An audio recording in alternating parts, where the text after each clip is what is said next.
Muito bem, olá você que está me assistindo, seja muito bem-vindo a mais um dos nossos vídeos do curso de Matemática Discreta, ou então de Fundamentos da Matemática, né? Vamos dar continuidade então à nossa aula de número 23. Vamos agora à terceira parte dessa aula, e conforme prometido lá na primeira parte, nós vamos falar agora um pouco sobre funções bijetoras, né? No primeiro vídeo dessa aula nós vimos funções injetoras, na segunda aula funções sobrejetoras, e agora vamos ver funções bijetoras.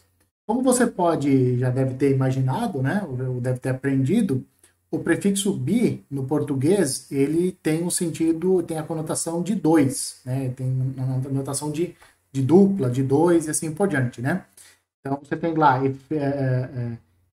bilateral, por exemplo, que é algo dos dois lados, bicampeão é um campeão duas vezes, né? E bijetora, com certeza, vai ser duas vezes jetora, né? Injetora e sobrejetora. E é exatamente essa a definição de função bijetora, né? Então, uma função f de x em y, ela é uma bijeção, ou então ela é bijetora, se ela for simultaneamente injetora e sobrejetora. Ela não será bijetora se uma das duas falhar, né? Lembra da negação do E? Leis e de Morgan? A função não é bijetora se não for verdade que ela é injetora e sobrejetora. A negação do E é o ou, né? Então, para uma função não ser bijetora, basta que ela não seja injetora ou não seja sobrejetora. Algumas vezes você também vai ouvir falar a expressão correspondência biunívoca. Se você, em algum momento, ler na literatura essa expressão, isso também significa uma função ser uma bijeção ou então ser bijetor. Como uma função é bijetora se e somente se ela for injetora e sobrejetora ao mesmo tempo, então nós temos a seguinte observação, né, que uma função f de x em y é bijetora se e somente se ela satisfizer essas duas propriedades que vêm a seguir, né? Se f de x1 for igual a f de x2, isso implica que x1 é igual a x2. Essa é a definição de ela ser injetora, né? O fato dela ser sobrejetora é dado por essa proposição aqui. Para todo y pertencente ao contradomínio, existe um elemento no domínio tal que y é igual a f de x. Ou seja, isso significa o seguinte, que sempre que dois elementos estiverem na mesma imagem, é porque eles são iguais, né? E todo elemento do contradomínio é a imagem de alguém. Então, essa é uma função para ser bijetora, tem que ter essas duas propriedades em comum ao mesmo tempo. Um exemplo de função bijetora é essa função que está em tela, né? A função f de x em y, né? O conjunto, o domínio são as letras ABC, e o y, que é o contradomínio, é formado pelos números 1, 2 e 3. Essa função aqui, o A vai parar no 1, o B no 2 e o C no 3. Então, essa é uma função bijetora, né? Elementos distintos têm imagens distintas, todos os elementos do contradomínio são imagem de alguém, portanto, essa é uma função bijetora, tá certo? A identidade de x em x, ela é uma função bijetora, isso não tem nem o que se mostrar, né? A função g, que vai dos naturais nos naturais, eleva cada número no seu dobro, não é uma função bijetora, porque como nós vimos no vídeo anterior, ela não é uma função sobrejetora. O número 3 é um número natural que não é imagem de ninguém, né? Ele não é um número par. Tá? Toda função linear do tipo ax mais b, com a e b reais com a diferente de zero, essa é uma função bijetora, porque nós já vimos nos dois vídeos anteriores que qualquer função linear ela é tanto injetora quanto bijetora, né? As seguintes funções do conjunto x formado pelo 1, 2, 3, 4 no conjunto y formado pelas vogais do nosso alfabeto latino, as seguintes funções, nenhuma delas é uma função bijetora, porque como nós vimos no vídeo anterior, depois você dá uma olhada, essa função em tela ela não é sobrejetora, essa função g também não é sobrejetora, então não pode ser bijetora, esta função h não é sobrejetora, então não pode ser bijetora, a função L também não é sobrejetora, e a função R também não é sobrejetora, portanto, nenhuma delas pode ser uma função bijetora. Mesmo que as duas primeiras sejam injetoras, são funções injetoras, como nós vimos há 2 vídeos atrás, né? Mas mesmo assim, como não vale a sobrejetividade de nenhuma dessas funções, automaticamente elas não podem ser bijetoras. Essa função aqui, dizer dos inteiros dos racionais, que leva cada inteiro no seu quadrado, nós vimos no vídeo anterior que esta função ela não é sobrejetora, né? E nós também vimos há 2 vídeos atrás que ela não é injetora. Então, ela não é sobrejetora e ela não é injetora. Então, ela não pode ser bijetora.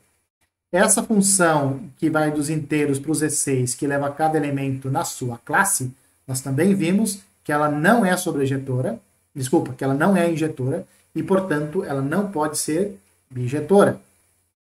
Essa função G, que vai das matrizes 2 por 2, com entradas reais, nos reais, que leva cada matriz no seu determinante, ela não é bijetora, porque nós vimos que ela não é injetora. Então, você pode perceber que uma função ser bijetora é uma propriedade muito especial. São várias funções que nós vimos nas últimas aulas, nenhuma dessas funções é bijetora, porque ou falha uma das jetoras funciona, ou a sobre ou a injetora falha, né? E, portanto, não pode ser nenhuma delas, pode ser bijetora, tá?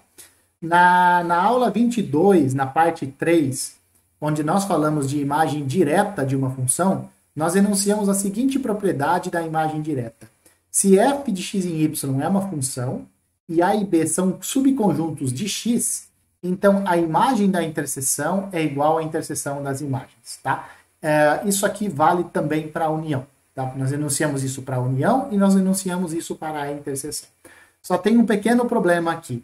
Isso não vale para uma função qualquer, tá? Ou seja, nós erramos naquele vídeo, nós erramos essa propriedade, não vale a igualdade, para uma função qualquer não vale a igualdade, vale a contingência da esquerda para a direita, sempre funciona, sempre vai valer, nós vamos mostrar isso agora. O problema está na contingência da direita para a esquerda. A contingência daqui para cá nem sempre vale, a função tem que ser injetora para que isso seja verdadeiro, tá? E é isso que nós vamos mostrar agora, né? Se f é uma função injetora e a e b são os subconjuntos de x, então sim, a imagem da interseção é a interseção das imagens, tá? Vamos mostrar então, vamos mostrar a inclusão da esquerda para a direita. Aqui você vai perceber que não é necessário usar a hipótese da função ser injetora. Então, essa contingência da esquerda para a direita, a inclusão da esquerda para a direita, ela sempre vale independente da nossa função ser ou não ser injetora. O problema, como você vai perceber, está na inclusão da direita para a esquerda. Tá? Então, vamos lá, vamos mostrar então que essa inclusão vale. Para mostrar que essa inclusão vale, eu preciso pegar um elemento daqui, do conjunto da esquerda, e mostrar que ele está lá no conjunto da direita. Então, se eu pegar um elemento que está na imagem da interseção de A e B, então ele pode ser escrito assim. Se o y pertence à imagem da interseção, então o y é um certo f de x para algum x que está na interseção de A e B. Isso significa estar na imagem da interseção. Tá? Isso significa que o y é igual a f de x para algum x pertencente a A e x pertencente a B. Então, eu posso dizer que o y é f de x para um x pertencente a A, e o y também é igual a f de x para o mesmo x que pertence ao conjunto B. Então, nesse caso, como o y é f de x com x pertencente a A, significa que o y é a imagem de algum elemento de A. Só que o y também é a imagem de x com x pertencente a B. Opa, então o y está na imagem de B. Se o y, como o y está na imagem de A e está na imagem de B, o y está na imagem da interseção. E aí você percebe o seguinte, vale a inclusão da esquerda para a direita e nós não utilizamos a hipótese de ser da função f ser injetora. Então essa inclusão vale sempre. Agora na volta, na inclusão contrária, aí sim nós vamos utilizar fortemente o fato da f ser injetora. Vamos lá? Para mostrarmos que a interseção das imagens está contida na imagem da interseção, ou seja, para mostrarmos essa inclusão, vamos pegar um elemento aqui do conjunto do lado esquerdo e vamos mostrar que ele está no conjunto do lado direito. Tá? Se o y pertence à imagem de A e à imagem de B, se ele pertence à interseção, então ele está na imagem de A e está na imagem de B. Como ele está na imagem de A, ele é f de Azinho para algum Azinho em A. Mas ele também está na imagem de B, então ele é a imagem de algum Bzinho que está em B. O que eu tenho, então?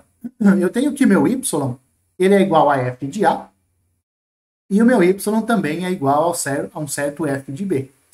Bom, se o y é f de A e o y é f de B, então f de A é igual a f de B. Opa, mas espera lá, eu estou com uma função injetora. Se a minha função é injetora e eu tenho duas imagens iguais, é porque as pré-imagens são iguais, justamente porque a f é injetora. Então, uma vez que f de A é igual a f de B, eu concluo que o A é igual a B, porque a f é injetora, e, portanto, o Azinho está em A, como ele é igual a B, ele também está no Bzão.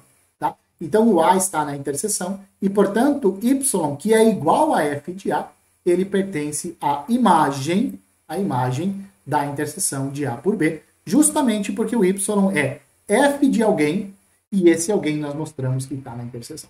Tá certo? Beleza. O fato do y ser f de A vem daqui, né? Y é igual a f de A, e nós concluímos, fizemos algumas contas, concluímos que o A está na interseção, então o y está na imagem da interseção. Certo? Bom, agora eu vou trazer uma série de exercícios para vocês. Eu vou pedir para vocês decidirem se as seguintes funções são injetoras, sobrejetoras, quais são injetoras, quais são sobrejetoras e quais são bijetoras. A primeira delas é a função f, que vai de r em r e leva x em x². Tá? A segunda, a g, ela vai do intervalo fechado 2, 6 até o intervalo 2, 40 e pega cada x e leva em x². Observe que agora nós mudamos o domínio e nós mudamos o contradomínio. A lei, a associação, a relação é a mesma, mas o domínio e o contradomínio mudou. Então, veja se não vai mudar a característica da função também. A função h, ela vai do intervalo fechado menos 2 até 2, né? Intervalo fechado menos 2, 2. No intervalo fechado 0,4, e ela faz a mesma coisa. Ela pega x e leva em x². Então, verifica se essa aqui é injetora, se ela é bijetora, sobrejetora, e assim por diante. Verifica todas elas. E por fim, a última, né, que eu chamei de alfa, ela é uma função que vai de r em r, ela leva cada x em x ao cubo. Verifica, então, qual dessas funções é injetora, qual é sobrejetora e qual delas é bijetora. Para finalizar, o seguinte exercício, né? Pegue A e B, dois subconjuntos de um mesmo conjunto X. Mostre que a função característica da interseção é a característica de A vezes a função característica de B. O que é função característica? Você não sabe o que é função característica. É que eu peguei você nessa. Você não foi assistir aquele vídeo sobre exemplos de funções. No vídeo de exemplos de funções, eu vou deixar o cardzinho aqui em cima, dá uma olhada lá, veja o que é a função característica, depois você volta aqui e faz esse exercício. Eu sei que você não olhou. Você acha que eu não sei? Eu te conheço, cara. Eu só não vejo você, mas eu te conheço. Eu sei como é que você age. Vocês têm um padrão. Eu conheço esse padrão.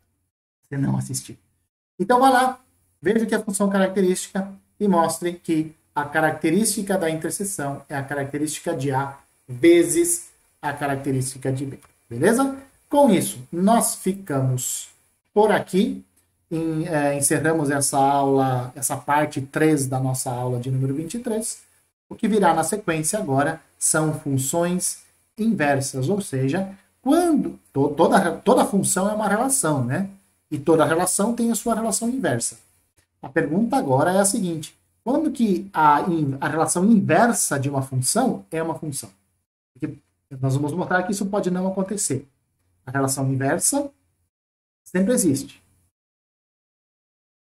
Porém, será que a inversa de uma função é função? A resposta é não. Nem sempre a inversa de uma função é uma função. Então, nós temos que nos perguntar quando é. E aí nós vamos mostrar isso. Vamos dizer, ó, exatamente esse tipo de função tem inversa. Beleza? Ou a função, para esse tipo de função, para determinados tipos de funções, a inversa sempre vai ser uma função. Beleza? Bom, um abraço a todos e eu espero que vocês me vejam nos próximos vídeos.